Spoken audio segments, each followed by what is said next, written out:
people find it away. Maybe they lost also this sense of orientation, as I mentioned, was the Google Maps generation. But that's it about the introduction. Okay? Thank you and welcome again.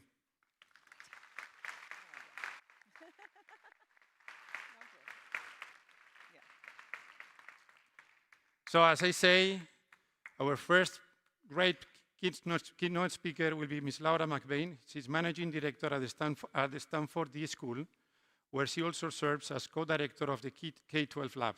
She's the author of My Favorite Failure, How Setbacks Can Lead to Learning and Growth, which provides insights and narratives into how you can create the conditions to take risk and experience failure together. Laura, hey, thank you. Yours. Gracias. Thank you. Wonderful.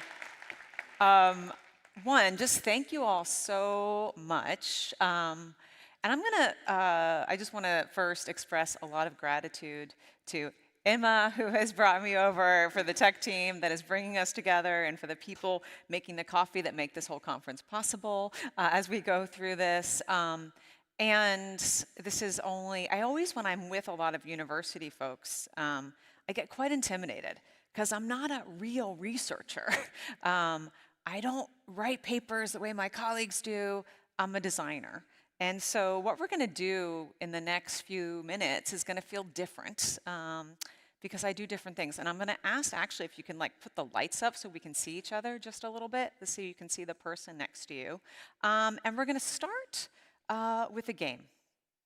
And in true D-school fashion, we like to begin things what we call a stoke, an activity, an idea, an experience that gets us into the mindset that I'm going to ask you to play with. So if you could turn the lights up just a little bit so they can see each other and I can see you. I'm going to give you what we call as a headline. Does anyone know what a headline is? Some of you might see. It's something they put in newspapers, right? It's usually the front head of a headline. And what I'm going to ask you to do is I'm going to put a headline up there, and I want you to complete the headline. And I want you to answer what you think that is. And I'm going to give you 10 seconds with the person next to you to brainstorm an answer. Does that make sense? Thumbs up if that makes sense. All right, I can see your thumbs a little bit with the lights. Okay, so we're going to get started right here. Are you ready? Oh, I don't hear you. Are you ready? Thank you. Okay, first headline. First one. It is the year 2045. That is 20 years from now. Blank is the artist of the year. Who is the artist of the year in 2045? Turn to your neighbor, make up an idea, go.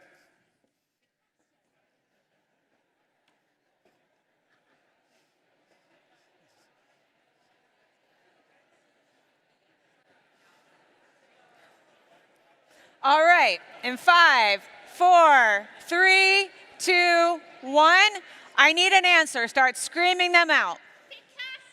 Picasso is an answer. What else? Blue Ivy, I heard. What else? Backstreet Boys? Is that the Ivy? Okay. All right, you get the game. Which one? AI. Okay, it's 2045. Okay, you get the game. Next one. Get ready, okay? It's the year 2045. Blank is finally solved. 10 seconds with your neighbor. Go.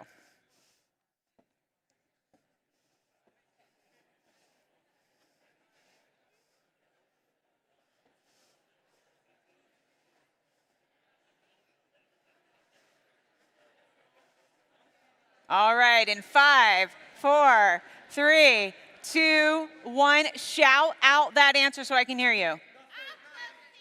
Empathy is solved. Thank you, Maria. What else? Nothing is solved. Oh, ouch, ouch, ouch. One more. One more. Immortality. Ooh, that is possible. Okay, very last one. That last headline. Climate change. Okay, last headline. Blank is the newest department, right? The newest department in universities is what? 10 seconds. The newest department in universities is what? This one's a bit harder, I feel like. All right, in 5, 4, 3, 2, 1. What do we got? Creativity is one. What else? Department of Hugs, I like that. One more. What's that? Oh, I like that. Okay, so I wanted you to start with this. We call this a headline game. It's about the future. Because at the D.school, the biggest thing that we try to do is that we think about, again, a world filled with imagination, human ingenuity, and innovation. We think that if we're going to do some of the things that Antonio really was wrestling with, that he just shared, we need more imagination, which is different than creativity. We need to think boldly and more broadly about what the world might be. And so at the D.school, that is our vision.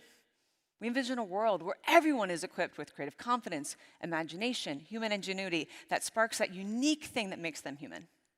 And we do that by spreading the wide use of spreading design across the world. We teach students at Stanford, and we teach people and all learners across the globe. And our students take classes that look like this. This idea of view from the future. Accessibility, neurodiversity, immersive experience. I saw some folks playing with VR yesterday. Negotiation by design. Wild ways of making, which is biomaterials. How do we make with a new emerging materials that don't exist yet? New fashion that's not fast fashion. Our students are making silkworms in our lab the other day just so we can play with what are the new biomaterials we can start making with. These are classes that our students play with. My colleague Ice is teaching forbidden design this fall, and it's all about wearable tech. We ask our students to prototype and play with concepts and ideas that don't exist yet. And we do that a number of ways. One, they have to make things, right? We have to make things with our hands, both physical and digital, understanding stakeholder design and human design. But then we ask them to apply that to concepts and domains. It's not design, it's design for what? Design for solving climate change, design for thinking about global poverty, design to think about our oceans, our living matter. We ask our students to apply their design methodologies to a domain, and then fundamentally thinking about what's at the core of design: need finding, prototyping, leadership, visualization. All these things our students must do so they become better designers. Because for us, the question that we're constantly asking is, what are tomorrow's design jobs? Our job is to create the next generation of designers, and we don't know what they're going to do yet. They might be a near-Earth orbit designer. They might be an algorithmic policy lead, right? They may be a democracy designer or a health systems innovator. These jobs don't exist yet, but they probably will at some point in the future. We don't know. And so we think that design has a fundamental role in shaping the future. Design is everywhere around us. Everyone can be a designer. And so, as Antonio was saying, we are all living in this moment we call the design context, and why this matters now. And so, just as Antonio was mentioning, this moment, this absolute moment, right, used to be the unimaginable future. The iPhone came out in 2008, 2007. The world looked radically different in 2018, didn't it? Right? We were living in this unimaginable world. And so now, similar, we saw these headlines happening, right? This is the design content in which we're living, right? This idea that right now, this was literally yesterday, University of Toronto is going to be taking potentially some Harvard students who can't come back to the United States. What does that look like? Nearly 1 billion students across the globe, particularly in under-resourced or underinvested communities and countries, right? Basically lost school because of climate change, right? We're seeing AI is going to destroy creativity and critical thinking in schools. We're seeing that. And at the same time, we're seeing rapid possibility, ideas, beautiful growth. Just the other day, I read about the fact that a school is now focusing on a master's in Bitcoin, right? Not a master's in MBA, but getting a master's in Bitcoin finance. I don't even understand what that means, right? But how do we do that? We're seeing people, like my sister, I think is somewhere in this room, and she's thinking about how do we bring AI to classrooms? People are more optimistic and pessimistic. And then we're seeing all these advancements, right, in AI tutors, ChatGPTs. Some of that is really helpful to people, especially for emerging bilingual students, people struggling with neurodiversity, learning disabilities. All those have that unique massive possibility, right? Both the positive and the negative. And so in design, we often call this, or in futures, we call this the VUCA. It's the volatile, uncertain, complex, and ambiguous world. This moment, this is the moment that we're living in. In design, we call this the peak squig, right? A moment. It's a design moment. And in design, we call this is part of the design process where both everything you know or thought you knew gets challenged. There's both maximum possibility, right, and boundless ambiguity. And uncertainty and ambiguity is actually quite different, right? There's no clear path forward. And the peak squig looks like this, right? It looks like this. It often feels like this, right? Yikes. Oh my gosh, wow. Eventually, yes. And so when we're in these maximum moments, maximum possibility and boundless ambiguity, it requires us to embrace divergent thinking. Some of you are creatives in here. I know you teach creativity, so you understand the difference between convergent thinking and divergent thinking. And divergent thinking, for those who are new to it, is the ability to explore many possible solutions to a problem rather than focusing on one single conventional answer, right? It is that idea like anything is possible, seeing multiple approaches to figure that out. We need more of that in this moment, right? Not certainty, not direction.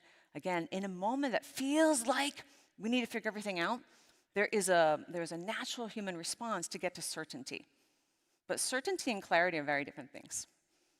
We can have clarity about wanting to have ethics, clarity about being empathetic, but how we get there can be open and boundless. And so what we're going to do today is think about divergent thinking. And so I did a little bit of research, actually, prior to coming here and thinking about divergent thinking. And many of us in this room are practiced with divergent thinking in different ways. But most of us think about divergent thinking in a brainstorm. You're in a staff meeting, or you might be playing with this very top image right here. See if I can do the laser here.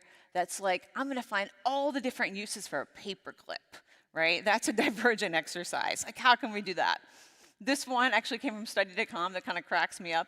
This idea that someone is convergent versus divergent radically, they often coexist. Or this last one that I created in ChatGPT. And one thing you'll notice about all these images, especially in this one and this one, is that people are happy, right? They're like, I love the brainstorm. Let's get some ideas going. You're in a staff meeting, and everyone's got let's do this. And then what happens, usually, if you're practicing divergent thinking, or you're a divergent thinker, you might go to a staff meeting 2 weeks later, and you're talking about the budget. You're talking about lesson plans, curriculum, and you in a meeting all of a sudden say, let's do this. You say, what if? And the response from the crew feels like this, right? It's all of a sudden you're that was good in the brainstorm. You just need to sit back down, right? So in these moments when we're practicing, we need to get better at flexing, uncovering, or recovering, right, our divergent ways of being and our divergent ways of thinking if we're going to get through these moments. And so the title for this talk that I came up with is Creativity Lessons I Learned the Hard Way, or Confessions from a Divergent Design Leader. And so what I'm going to be doing with you all is telling some stories, because I think we learn through stories. And I'm going to do it in kind of a wild way. I'm going to do it through a journey map. A journey map is a tool we use in design to help us understand a user's experience, not just what they learned, but how they feel about it. And for those of you who are following along, you're going to see some stuff in the very top corner. It's a lovely QR code. There we go. That's going to link you to the asset that I'm sharing with you, so you can take it, use it, play with it, make it better. And the way this journey map works is twofold. You'll see there's two things. I'm going to be tracking my learning journey, and I'm going to be measuring that on this axis, which is where I really was learning a lot, and down below, not learning so much. And then also my emotional journey, how I felt about it, right? I'm that was great, not so great. And so I'm going to show you that. And I built mine for you. And so this is my journey map that I did not so long ago about my own education career, my own design career, Not only just what I learned, but how I felt about it. And you'll notice, right, there's a lot of peaks and a lot of valleys. You know, I was a teacher, K-12 teacher. I opened some schools in San Diego. I now serve as the managing director of the D.school. I've had a lot of moments where I've had a lot of learning moments and a lot of learning moments that were so great. And so I want to share kind of 3 to 4 stories with you this morning about what I learned practicing divergence, because I think we have to get better uncovering our practices of being divergent thinkers. So I'm going to start with like 4 different moments. And the first story I'm going to talk about is my first year as a teacher. And it starts with a trapper keeper. Y'all remember these? Some of you, thank you in the back. Yes, kind of an 80s thing. When I first started getting into education, I didn't study education in undergrad. And I decided to become a teacher. And I had to go back to school. In my first year teaching, I was a substitute. And when I got my first job, I was the 4th teacher my students had that year. And I had gone back to school. I had gone into debt because I needed my teaching credential. And so I showed up mid-year, equipped with all the things I thought I knew about teaching. I was like, we're going to learn this, we're going to learn this, we're going to learn this. And I walked in and I started teaching the students. Teaching them the content that I thought they wanted to learn, or what I thought they needed to learn.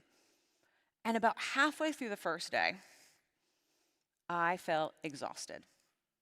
At lunchtime, I closed the door, put my head on my desk, and started crying.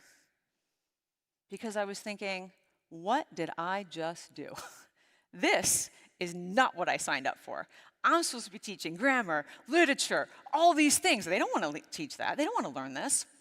What am I doing? And at that same moment, that same day, a student, her name was Catherine, and she carried this trapper keeper, literally a horse trapper keeper. And she knocked on my door and came in and said, can I have lunch with you? So I literally had to pick myself up off my desk, wipe the tears off my face, and say yes. In that moment, everything I thought about teaching had changed because I realized something different. Is that my job was not to teach content. My job was to connect with young people.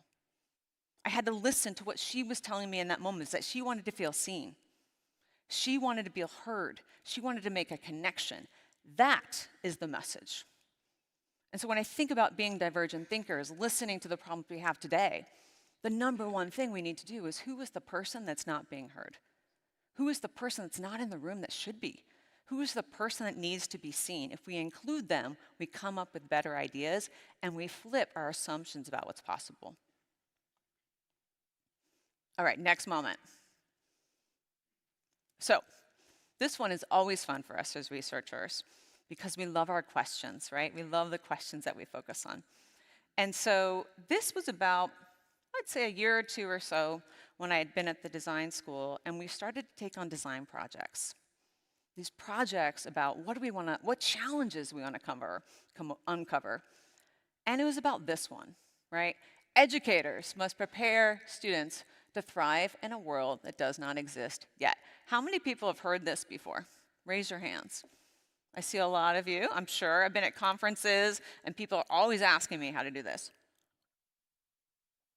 And when we started doing this project, we realized that actually that's a really hard question to solve. We can't actually answer this question. Research out of Stanford University's Longevity Institute suggests that young people born today will about live to 100, depending on demographics, and have 5 careers in their lifetime. 5. Research also suggests that we treat our future self like strangers. Our brains are actually not wired right away to think about the future. We're thinking about maybe 5 years out. If you look around the room and you think about yourself, we treat our future self as a stranger to us completely, right? You look around, maybe that's why we don't save for retirement sometimes. We have trouble losing weight. We have trouble going to the doctor, all these things, because we can't connect with our future self. And so we were looking at this question. We're like, what if we just flip this question? What if we pretended like we can't prepare people? What if we just get rid of that assumption, as if we know how their lives are going to unfold, and switch it to this? What if we moved? What if we forget about preparing people as if we know how their future is going to unfold, to cultivating learners who can shape the future. Active agency, agentic people, who are not just basically reacting to the jobs, but building the domains of the future. And so that resulted in a project that called our Futures Project, where we developed 5 approaches for approaching the future differently, right? Building empathy for the future. How do we think of ourselves as ancestors to education? Ancestors to our planet. What might we do differently? How do we trace change over time? Antonio was showing you trends, headlines, signals. All of those are signals to how the world might unfold. How do we get better at noticing them, synthesizing them, and seeing the driving forces that might come up so that we can not only get in front of them, but also build around them, right? This idea of trend casting. Our students can do that. How do we think about seeking visions of coexistence, right? Not just thinking about diversity, equity, inclusion, but coexisting with both people and the planet. What might we make then? This idea of capacity to see in multiples, one approach, right? And then this last idea of world building. I'm a big sci-fi junkie. Anyone love Star Wars in this room? Probably a handful of you. Thank you. And what I love about those sci-fi experiences is that they build a different world for us, right? They show you different versions of the future. No one, right, is an expert in the future. No one knows what's going to happen, but we all have the capacity to shape it. We all have the capacity to see different versions of the future. And in this one, we think about at the D.school, you know, our job is not to help our students, right, prepare for some job that they think they're going to have. It's to build a different world. And one thing, you know, I started my teaching in 1999. I'm getting up there. And one thing I've learned in the 20+ years is that young people surprise you. What you thought someone was going to do, right, when they graduated high school, college, is radically different than what they're doing today. And I think one of the biggest things, if we're going to do, you know, the stuff that Antonio talked about, we have to get rid of this idea of over-prediction and underestimating people. I think our biggest challenge in universities, K-12, is we often over-predict the path in which people might take and underestimate their capacity to tackle new challenges. That is the single biggest problem, I think, in any kind of educational system. We track them, and then we think that's how their lives are going to unfold. And all of us who've been with people know that people surprise us, and they should surprise us. So how do we do that? And so for me, this big thing is how do we flip the questions? How do we take the question, flip the assumptions, and approach it radically different? That's what divergent thinkers do. We take the question and assume that is not even the right question. Let's find a different question to ask. That is how we get through these moments. All right, next moment. This one. So for those of you who love design, we call them design challenges. And often when you're taking on design challenges, you design for what we call the pain point, the moment that is really painful for people. And usually they're somewhere in this range. If we were doing a design sprint today, I might have you understand my designer imposter syndrome better. When I first came to the D.school, I was like, I don't understand design. And then my ED was like, you're the director of the K-12 lab. I'm like, yeah, but I don't understand design. And so we all have these moments. I might run a design sprint with that. Like, what was that for me in that moment? But when we started doing scaling, we can do a couple things in design. One, yes, we can design for the pain points, the design challenges that are around us. Absolutely. And we can also design for the peak points, right? The bright spots, as Dan Heath says, right? The moments that are actually working. And so we call that kind of bright spots. And so we can change how we think about traditional problem solving. You know, in most problem solving, we often talk about what's wrong, who's not doing it, kind of a deficit mindset, right? We can understand the root cause analysis, speaking love language of those who like improvement science here, right? We can find external solutions, and then we can scale them. That is the traditional approach to problem solving. But what if we flip that? And instead, we ought to ask, like, well, who's doing it well, right? What's right here? What is the asset mindset? Who's doing this well, right? And we can begin with, like, well, where is that happening and why? What are the behaviors, mindset, conditions, and factors that make this bright spot a bright spot? When we started this project, we did a prototype in a class where we were looking at what we call the FAFSA, which is the Federal Student Loan Application. And we looked across schools, and we taught a class on it, and we tried to figure out why one school within San Diego performed better, given the same demographics of students, than the other. And we did a research, and we had students do empathy work, we interviewed teams, we watched behavior, and we uncovered one really interesting thing, the fact that this one school had a 90% FAFSA rate completion in the United States. For those of you not aware of that context, the FAFSA is the thing you have to finish by a certain deadline to get student loans. So it's a really important thing for students to do, and if they don't, they can't get their loans. It's not a good thing. And so we found that this one school, they did something a little bit deviant, a little bit off the cuff, is that they told students the FAFSA deadline was 2 weeks earlier than the actual deadline. They told them, they kind of did a little white lie to the students because they realized that they needed to find time to follow up with the students. And I say that because they were a little bit deviant. They were basically countercultural. And so when we think about changing these bright spots, we can do what we call positive deviance. This idea of finding who is the person that's working best in those conditions and scale those. And so when we learned about this idea of peak points, we designed an entire toolkit for people to use in their context. It actually is grounded in Monique Sternen's work, if you're familiar with her. She came out of Vietnam in the 1970s, where she was looking at basically why villages and why young people in certain villages were better nourished than others. And what she noticed in one village, the parents and the mothers were giving their young people bones from fishes, which is counterculture to what they would have been normally eating. But as a result of that thing that was not the right thing, that was normally approved in the culture, those young people were better nourished. And so when we think about, again, this idea in this moment, whether it's climate change, right? Think about AI, who's doing it well? And we also, I would say, how do we not chastise that person? All of us work in universities where we see people that are kind of the outliers, and sometimes they get lonely because they're the crazy person on the side. But how do we shift from this idea of having someone who's really doing it well and celebrating that and understanding that? And then my final story is most recent. You know, I became the managing director of the D.school in 2020, 2021, right around then. And I started managing a design school. My first job was to redesign the design school with designers. Very meta right there. And so designers don't like to be controlled. There are a lot of divergent people that want to do crazy, wild things. And I was helping to redesign the design school at the height of COVID, right? Massive budget cuts, racial reckoning. There's the height of George Floyd in the United States. And so my job was to do that. And so how do I take a group of divergent thinkers on the path together? And so I asked my team to go on an exploration with me.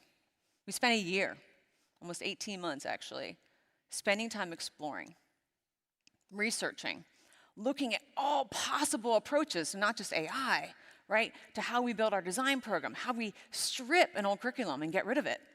We spent time in the exploration zone, just asking what if, and then taking those what ifs and turning into a point of view, a POV, if you will, to understand, well, what is our unique contribution to this area? How might we do this? And then lastly, we spent time testing and prototyping, right? And we're never done. You know, these are artifacts actually from this last year, where I brought my team together because we didn't know if we're done yet. And I asked them to bring work in. What does it look like when we're doing this work? How do we get better as a community? What does our values look like in action? Just what that is, the work itself is the values. They speak for themselves. And so for me, this big one is, how do we do this idea of convergent constellations? All of us are university folks. Many of us, or some of us are in business. We have some K-12 people as well.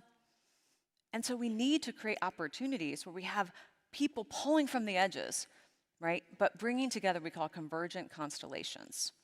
These communities of learners, right? Divergent thinkers that are radically exploring, but creating space for them to come together, to learn, to think, to grow, and to build. That is how we get to these peak swig moments.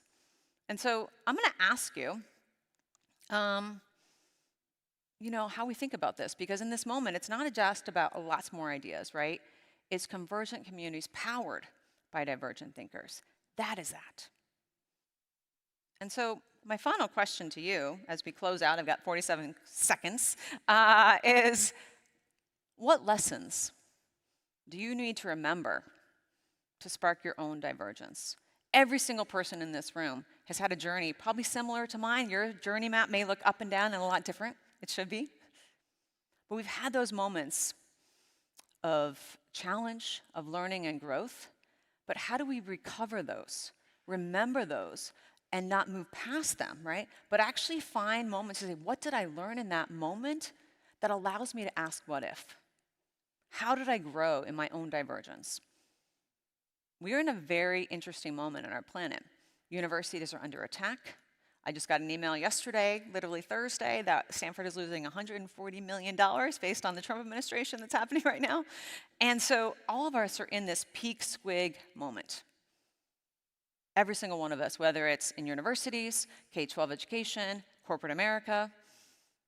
And so I'm going to ask you all to think about, in these moments, we do have this natural affinity to go back to convention, right? To feel and chase certainty, because that feels good in our bodies. But I think in these moments, we need less of that. We need to actually be braver, bolder, and say, you know what? In this moment, I'm going to choose the divergent path. The path that asks, what if, what's possible, and I should try that. And that's it. Thank you all so much. Have an amazing day. Enjoy. Thanks. Oh, that's yours. Well, so, I have the honor to introduce now to Mr. Punya Mishra. He's the Director of Innovative Learning Futures at the Arizona State University's Learning Engineering Institute and professor in the Mary Lou Fulton Teachers College, with more than 200 articles published and 5 books edited. He is right now in the ranks of scientists worldwide within the 2%. Welcome.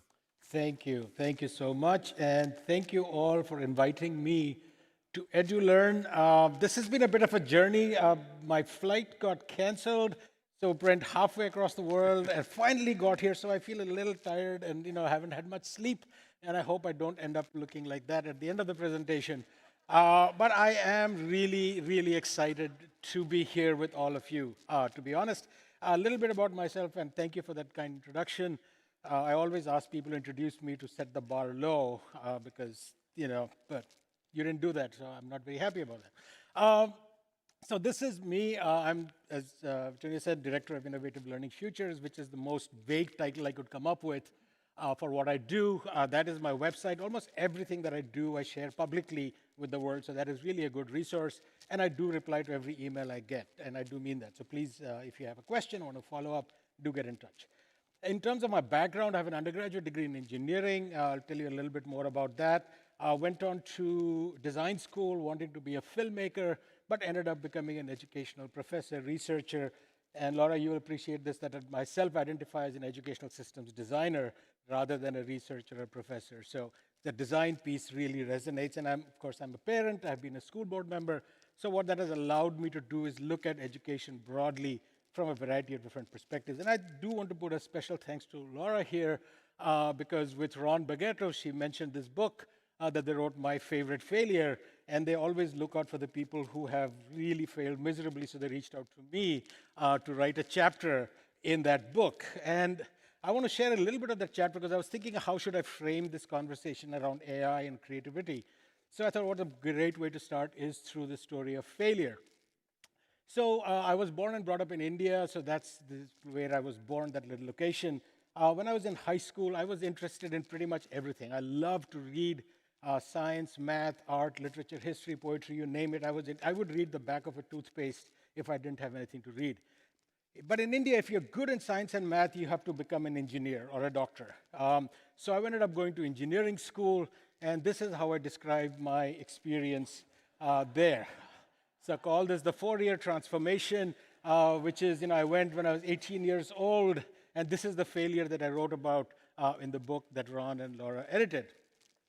And what this failure did, though, in hindsight, is, it made me a better educator, because what it told me, that student in the back of the room who's not paying attention, that maybe, or they're not succeeding, that the fault may not be that student, that the fault might be of the system or of the teacher or mine, right? I think that's really important, to have this deep empathy for learners. But at the end of 4 years of engineering, I was like, this is not what I want to do. I'm interested in too many different things. I was interested in film and art and so on. So I said, okay, I want to make educational film. So I ended up in this place called the Industrial Design Center to get my master's in visual communication. And that's where I met this guy. And literally this old version with the floppy disks and so on, if you remember. And before that, when we were engineering, I'd actually done programming using punch cards. I don't know how many of you people remember that thing. But on this machine was this software called HyperCard. And the person who actually developed HyperCard, Bill Atkinson, passed away just on the 5th of June this year. This is a tribute that I wrote to him, because this is a person I had never met.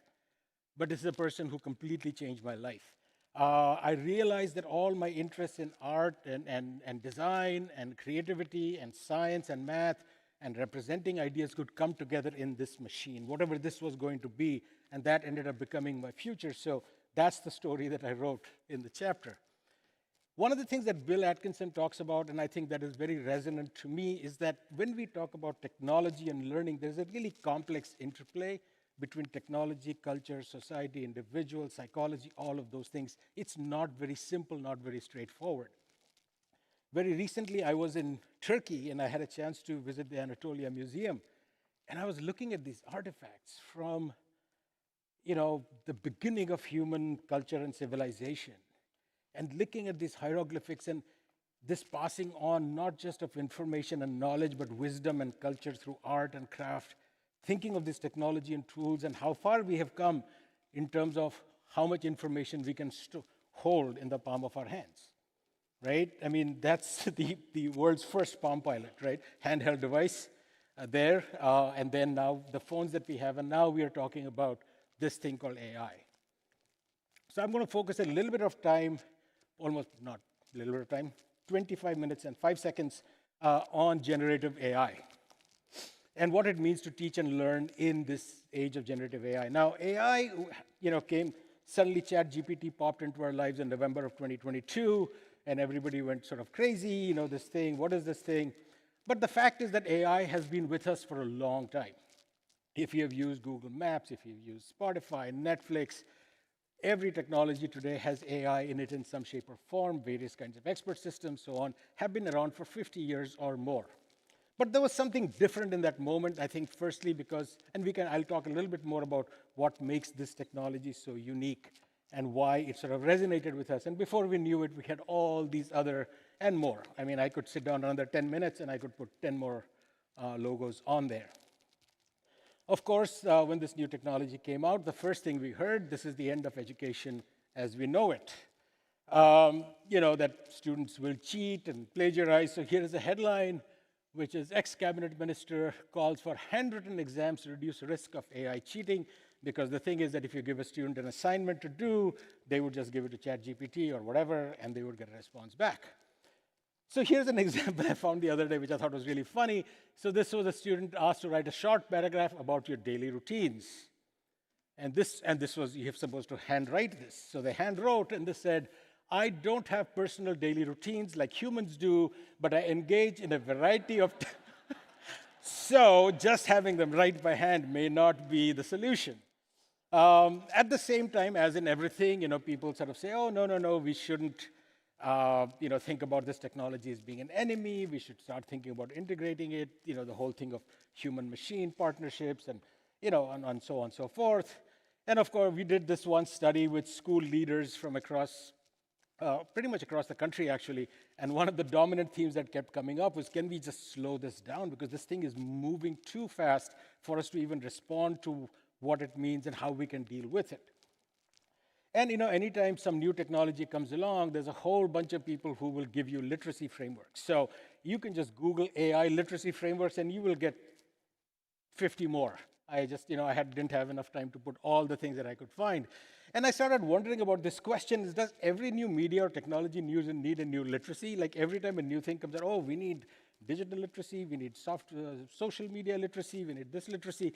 So I said, what happened if the pencil was a new technology? So I have on my website a whole poster that you can print out and put in your office about pencil literacy, because the pencil is a very scary technology because it can destroy society, you can erase things that other people wrote, truths became erasable, you can impersonate, there is information overload, suddenly you don't have to chip a stone tablet, you could write as much as you want, what are you going to do? So on and so forth, right? Also have a post which is what happens if books get mass-produced, and horrible things will happen. Listen, you will not trust other people, right? You will say, look it up, but guess what? If you start saying like how many times people look you up, that's a citation. So when you think about citations, that's actually a legacy of print. And that becomes more important than what you actually wrote if you can get enough citations, right? I know that because my career is built on people citing me, and I love that, right? Irrespective of what I said, So the question for me became not about the technology per se, that we have to truly understand what is this thing called generative AI, right? Because print is not the same as TV, is not social media, is not generative AI. We tend to think of these technologies as being relatively neutral. And I think that they have propensities that push us one way or the other that we need to be sensitive to. Now, this doesn't play out in a neutral context as well, so we'll talk a little bit about that. But I'm going to spend a little bit of time on this, distinguishing this myth versus reality of generative AI. So what is generative AI? Well, if you go and ask Midjourney what generative AI looks like, this is what generative AI looks like according to AI. It looks like a woman with strange things on their head. I have no idea why, but that's what Midjourney says. But actually, generative AI looks like this, which is just banks and banks of servers which are doing all kinds of computation. What it is not a search engine. It is not a truth machine. It is not one that if you ask a question, it looks it up and gives you the answer. So what is it? So the way I try to talk about this is that, we live in this world, this real world of the trees and tables and chairs and stages and screens and so on. We take this through our senses, a part of it, not all of it, because our senses don't cover it all, and we create some internal mental representations of that. Now we are humans, so we create external representations of these. So they could be TikTok videos, scientific theories, books, presentations, what have you. And a bunch of those, now the nice thing about the representations in our head, that they're always being tested against the real world. If I think that if I drop this, it's going to fly away, guess what? If I drop it, it's going to hit the ground. The world is going to tell me, dude, gravity works this way.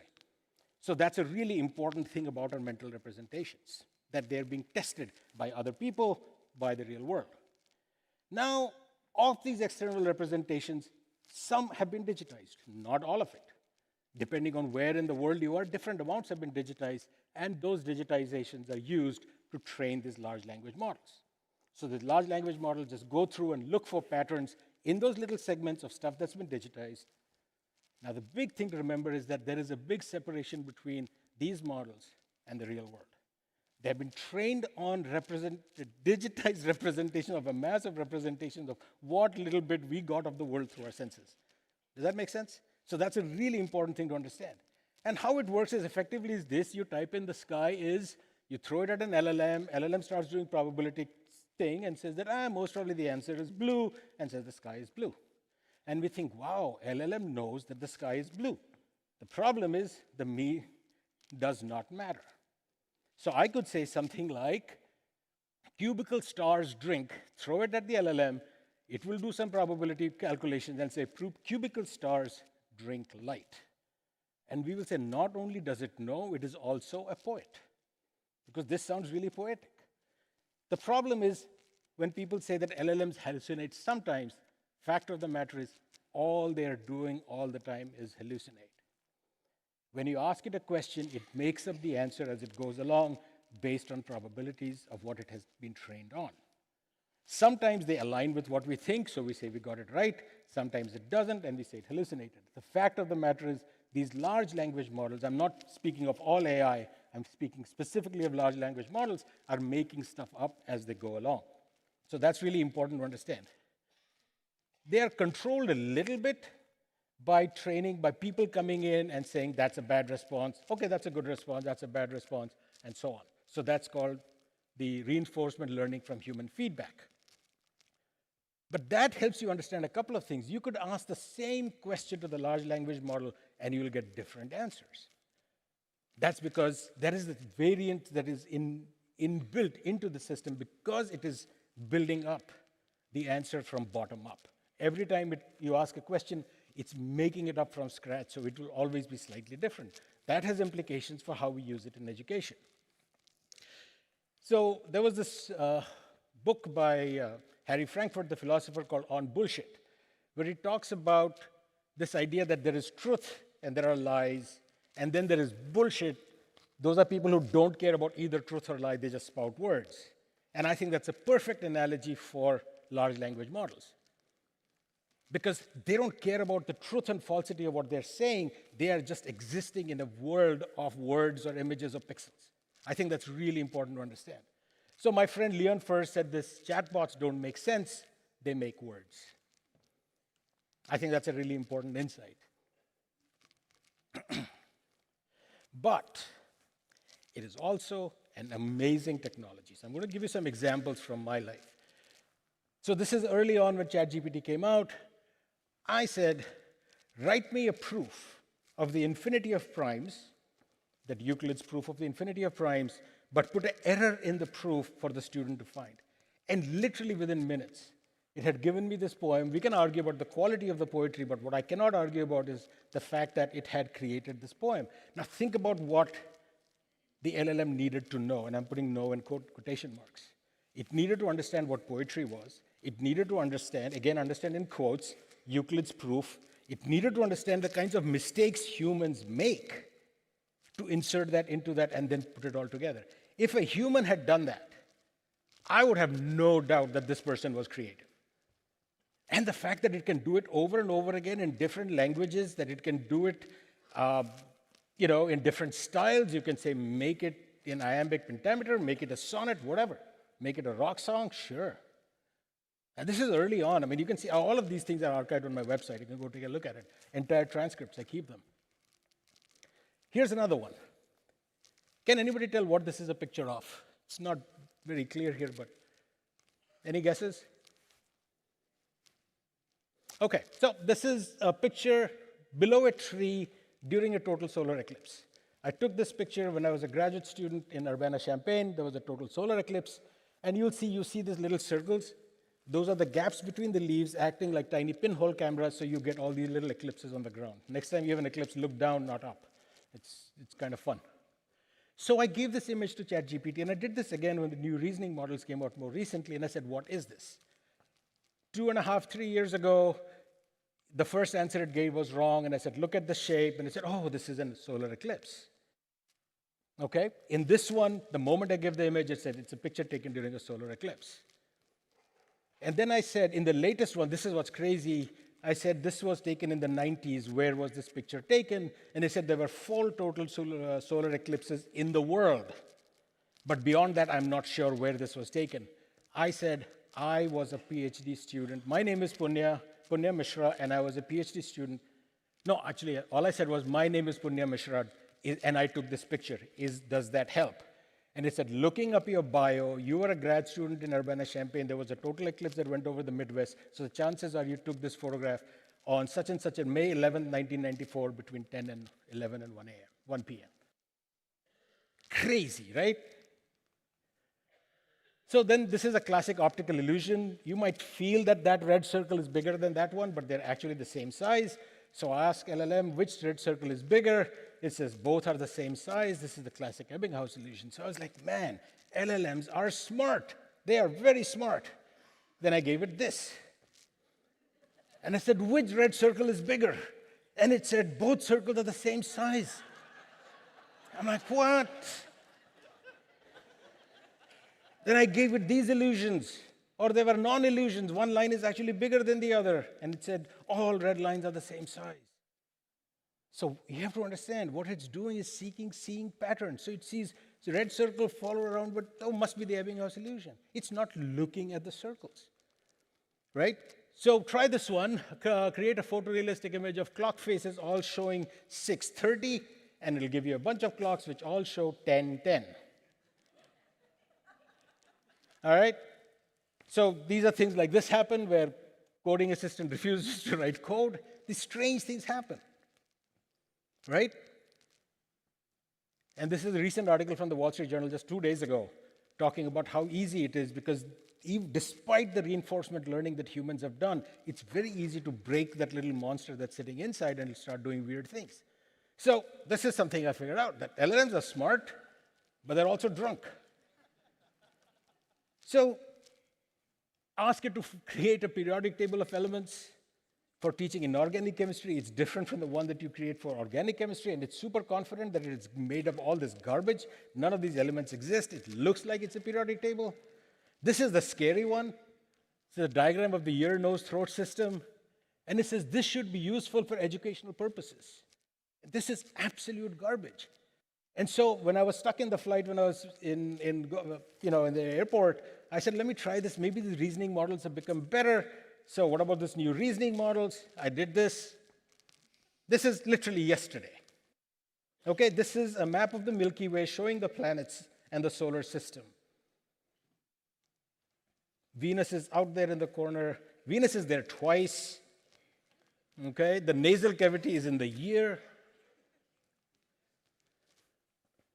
So, LLMs are smart, they're drunk, and they're supremely confident, right? They're always like, yeah, this is what you should do. Now let's talk about bias. This is Melissa Wars, a former student of mine, now a professor at New Mexico State. If you're interested in this topic, do look up her work. She is doing amazing stuff, just research on this. So here is a picture that I gave for kids in India, and I said, describe this picture. So it described it, then I said, replicate it, and this is what it came up with, right? I don't have to say more. I gave it a photo of me, and I said, describe it and replicate it, and suddenly my race changed. I also became more good-looking. This is research that Melissa and I have done, but we gave a student essay, and we explicitly said, this comes from a kid from a black family, this comes from a kid from a white family. Evaluate and give a score. Now, here's what's interesting. It actually gave the black student a higher score. Guess why? Because in the reinforcement learning, they were like, if anybody explicitly asks about race, be scared, be very scared, be very careful, match it out, don't be racist. And then we said, it attends an inner city school, attends an elite private school, boom, racism was back. Okay? Even more scary is when we gave it a paragraph, we gave it no information about the student. The only thing is in this paragraph, there was one word that was changed. In the one case, the student said, I listen to rap music. In the other case, they said, I listen to classical music. And that was enough to change not just the score that the essay was given, but also the feedback that the student received. We looked at Gen AI feedback on student creativity. Again, one change of word can make a difference in the kind of feedback that the student gets.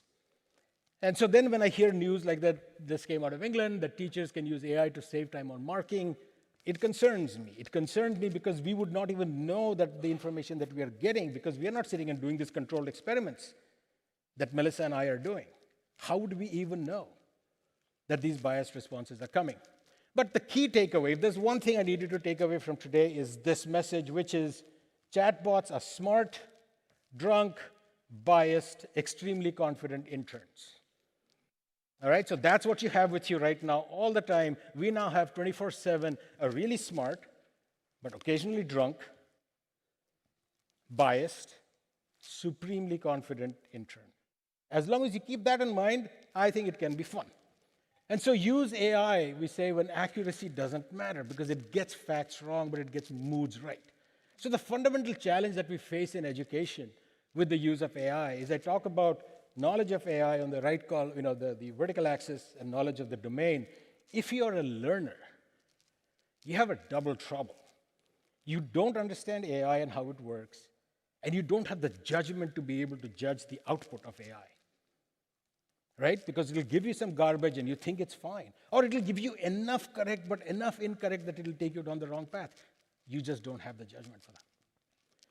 On the other side, the expert. So you're a really good teacher who keeps up with AI. One thing that we are finding more and more is that there is a cognitive overload. Your output actually becomes better because you have this smart, drunk, blah, blah, blah intern sitting with you, but that intern is also drunk, which means you have to double, triple check their work, and that's a little bit more cognitive overload. So those are sort of the challenges that we think when we look at education.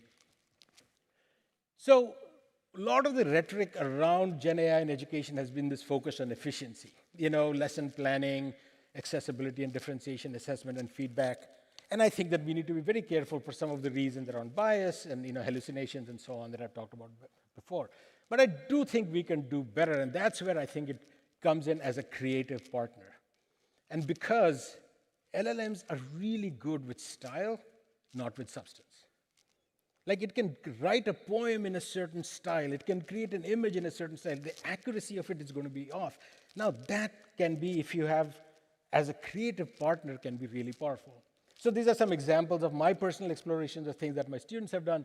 So this was one where I asked it to write a song about entropy and its sort of unfair beauty, because entropy means the world's going to end, but it also is a really powerful idea. You can go to my website, you can listen to the song. Again, I have no musical talent. The fact that I could create something like this, based on an idea that I had and some, back and forth. I'm a huge fan of this 19th century Indian poet called Ghalib. I've always felt his poems are very, I don't even know how to describe it. Anyway, I've always felt that if he would have lived today, he would have either been a heavy metal singer or a rap singer. So I took one of his old ghazals, which I love, and I made a heavy metal version of it, which I really, really love. Again, Ghalib as a heavy metal singer, who would have thought that? I love doing typographical designs like this. And over the past year, you can go to my website, I have like literally 50 more examples of where I'll create a typographical design, which is like anti-social media, and I will have a conversation with Claude, and I'll say, Claude, what's your response to this? Give me something, and we go back and forth, and we argue. And so this is what Claude came up with. My social anxiety has an Instagram account. I think that's awesome. Here's another one. I said periodic table, and then table manners, sort of this wordplay. And it said, chemistry is complex, but etiquette is elemental. Both required measured responses to avoid explosive results. That is so good. And here's my absolute favorite. It's the word Om, which becomes atomic bomb. And Claude's response, the moment between silence and thunder, don't hold your breath. That's gorgeous, right? And I get genuine enjoyment in this partnership with AI. And here are some examples of what people call vibe coding that I've been doing recently. These are just simulations of bacteria and antibiotics, interactive gas laws, one around Indian music. I'll show you some examples. Here are some interesting ones, which are simulations that actually break the laws of physics, because students have misconceptions about physics. So I actually made simulations which enhance the misconceptions so that now they can go and actually do experiments in the world. Again, something that AI lets me do. This is a unit circle demo which connects the Pythagorean theorem to sine and cos waves, to sound and color, and you can watch actually a little animation of it. You can see the Pythagorean, you can see how it's happening with the sine and cos. Because it's a unit circle, you can also understand why sine squared theta plus cos squared theta is 1. A whole bunch of things brought together. I don't know how to program in Python. I don't know how to program in JavaScript. It's one afternoon. But it required knowledge and understanding of the domain and to be able to continuously push it, right? This is one that I created just a couple of days ago for this presentation here. This is flocking birds. So these are a bunch of birds at random. There are very simple rules about how they interact with each other, and you will see flocking behavior start emerging. And you can adjust all these parameters literally 20 minutes to create this, something I could have never done before. So, initially I talked about this thing about the Fourier transformation. So 2 days ago, before this talk, I was coming here, I was like, come to think of it, I've forgotten what the Fourier transformation is really. It's a nice joke to make that joke. So I started working with Claude, and I said, what is the Fourier transformation? So it told me all these things about frequencies and audio and how it's used in noise-canceling headphones. Then it said, there is this interesting visual thing you can do with it. I said, can we make a simulation for it? So according to the Fourier transformation, any image that we create, let's say a line drawing, can be created by a bunch of circles moving around.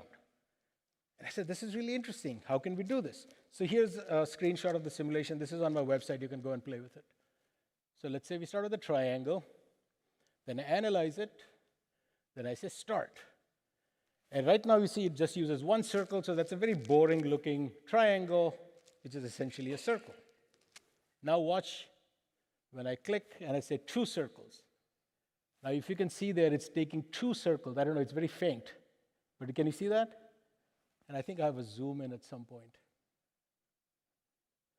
So as you add circles, you get more and more fine detail, and you can start replicating that image. Go play with the simulation. It blew my mind, and I was not even expecting what this was going to be. So you can zoom in. Do you see that now?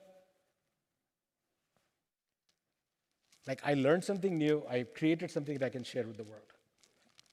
So this idea that I think, starting to think of teachers, I mean, this is something that I've argued for a long time, that teachers are designers, that they are the people who can take this technology, convert it to make it something useful for learners.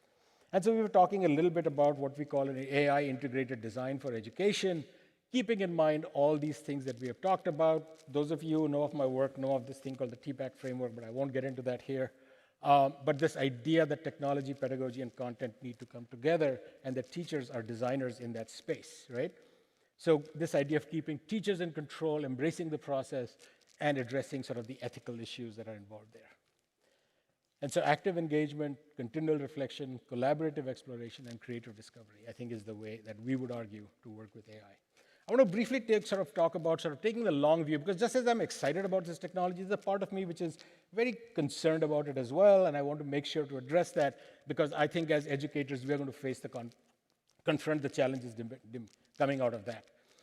And this is this idea that these tools are neutral, that we need to add it to our toolkit, that if you don't add it, you will get left behind. But the things that tools are us, that media are objects that we think with, and they change how we think and interact with the world.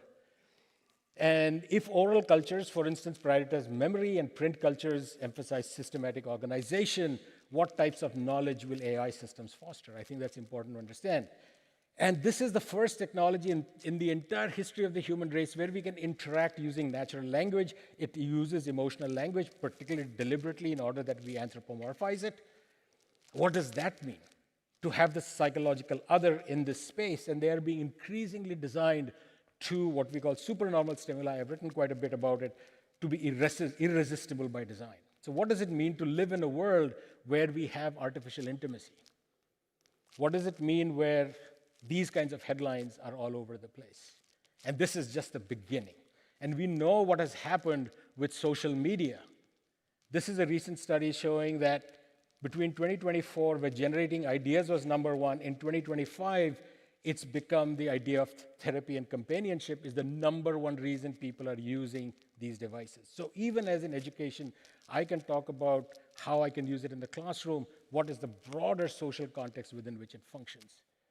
And we live in a world which has already been deeply disturbed by social media. Again, I'm not saying technology is all bad. The fact that I can communicate with my friends all over the world, collaborate, work together, that's a really powerful thing. But it has also changed the political, social, economic substrate of the world that we live in. And what does it mean to live in these worlds where fake news, this is a crazy statistic. 15% of high schoolers report hearing about AI-generated deepfakes from someone in their school, because it's incredibly easy to do that. And so there is this absurd one-sidedness of the AI debate. Whenever I talk to educators, I hear them talk about the ethics. But who gave permission to these 5 or 6 companies to throw this technology, which honestly is not ready for prime time, and we are dealing with it, to the world is something that really, really bothers me. And I think it's really important that AI doesn't care about the truth. It doesn't care, period. We do. Right? And there was this mantra from Facebook, like move fast and break things. Like, I hope we don't do that we move intentionally and nurture things, because that's what we as educators have always done. Remember smart drunk by a supremely confident intern. Keep that in mind, and hopefully we leave it better than we found it. Thank you very much.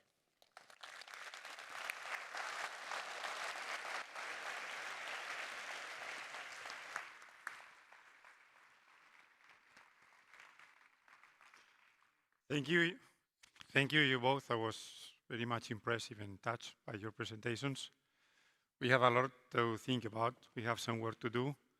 I know you may have questions, but I think we all deserve, especially our keynote speakers,